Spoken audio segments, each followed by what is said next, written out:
Dunkirk, the Christopher Nolan 2017 film, playing as part of Nolan season, which we ran to see in Superscreen. As I've said before, like, our Cineworld has Superscreen, next best thing to IMAX. But it was good to see this cinematic film in there. Obviously, the film is based on the true story of the World War II Dunkirk scenario, evacuating soldiers from France. Operation Dynamo. Yeah, and it follows 3 different storylines happening around that time involved. You know, you've got the mole on land, you've got on air, and you've got on sea. And it's an interesting one. So, like, on a positive note, to me there isn't a lot to this film. It's just an experience of World War II. It's a war experience. I think it's quite a realistic portrayal of war, actually. Mm-hmm. It's not glossed up. The sound, especially going to see like a super screening, the sound is very good of the planes going over and the gunfire is it's very realistic, and that is very like an experience of war. So I think these are, the sound design is very good, especially if you watch it in the right environment or the right setup is good. Big spectacular stuff, but it's not self-indulgent, by the way. It's not like a war film where, I don't think it's a war film where it's like bang bang bang action like there is war exploitation films. I don't think it's a war exploitation film. I think it is I do think it's a realistic portrayal. I know there's artistic merit to it. A gripe I have, which I was just talking to you, which I was checking, is you're following 3 storylines but you're cutting back and forth. Now it cuts to different times of the day, so you're from like night to day to dawn to dusk. It's just now. And there are 2 parts where it says a week and then it says a day. Yeah, but I'm like, what is that referring to? Because then it goes back to the week bit we were watching. The initial, I know the purpose was to create disorientation, as if you was a soldier. It was to create the mindset. It was to get a reaction. However, I'm a weird person. I'm an autistic weird man, and I found that, I know they wanted it to be jarring, but I think it was jarring not in a good way. As someone who does a lot of editing myself, just I don't like that. I think it should have been a little bit more, because it's not a film like Pulp Fiction where you're messing with storyline. This is like quite a serious drama in World War II, so I don't think it needed that sort of, I don't think it needed that. I think it was fine to cut scene to scene following the events of Dunkirk. I do feel like that was too distracting, not in a good way. I think it was too jarring, really, to me. It is a bit of a negative, I think, there. I do feel like Tom Hardy sounded like Bane when he was in his aircraft talking. I just feel like it's all I could hear and see. It's because he's been Bane with Nolan in Dark Knight Rises. It actually sounded, did you not hear it sounded like Bane. So really, he's just come straight from Dark Knight Rises into Dunkirk, is what I thought. It's like, well, like most people in this film, he didn't have much to say. It's like the all-star cast of the Nolan's greatest, you know, with Cillian Murphy and Tom Hardy. It's like bringing them back. Barry Keoghan.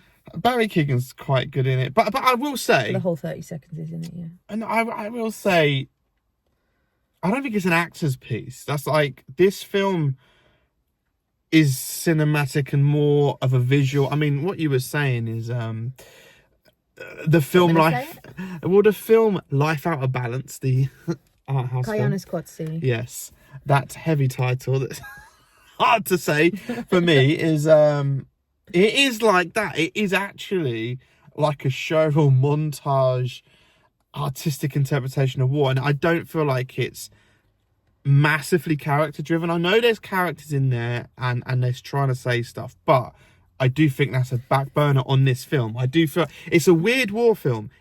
It stands out to me as a war film because it's no Saving Private Ryan, is what I'm saying. So I said coming out, I'd never seen this film before. I remember when it came out, and I knew it wasn't for me. I'm not a big fan of these kinds of war films. I do like some war films. I like war films. Like Full Metal Jacket, Stanley Kubrick, absolutely love. Very different war. I even like, was it Jarhead? Okay. That was an interesting one. And Heartbreak Ridge, Clint Eastwood. I like those ones. These are all different war films.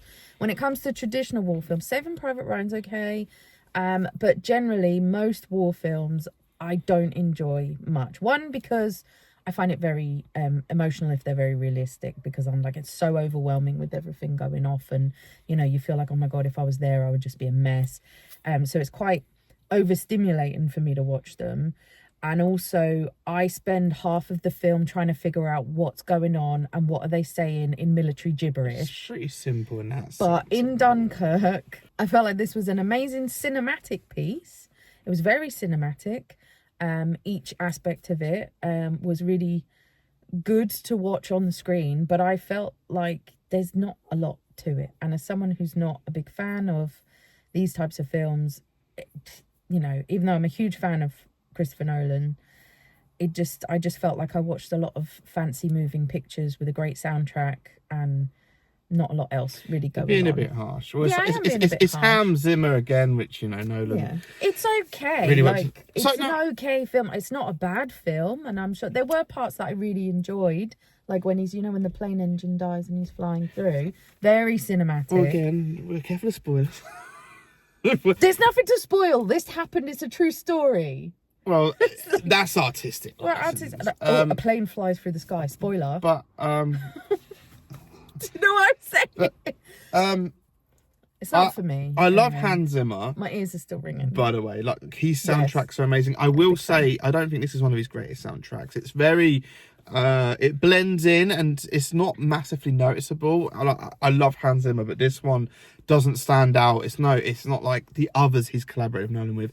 And again, Nolan is very good at making big epic films, but this isn't one of his best either. Like, he's, you know, Inception and Interstellar are a lot better for me than Dunkirk, and even the Dark Knight trilogy I have a soft spot for. And Oppenheimer was interesting because, again, that is a film which is using World War II as a backdrop, so it's Oppenheimer is it kind of goes with Dunkirk, but it's obviously more about the politics. But it's more of again, dramatic piece. I would say Oppenheimer is a better film than Dunkirk as well. So I don't mind it, but for Nolan and Hans Zimmer and even the cast, as I was saying, like Tom Hardy, Cillian Murphy, Barry Keoghan, Kenneth Branagh, and all the there's a big assemblage of cast, but they all are little itty bitty parts. So I just think it's an okay average film. It's very good on the big screen with the soundscape and the cinematic spectacle, but yeah, you know the two lads on the beach. Mm-hmm. For probably 80% of that film, they don't say a word. Well, yeah, the opening of this film doesn't have a lot of script at all. The whole film doesn't have much script, let's be honest.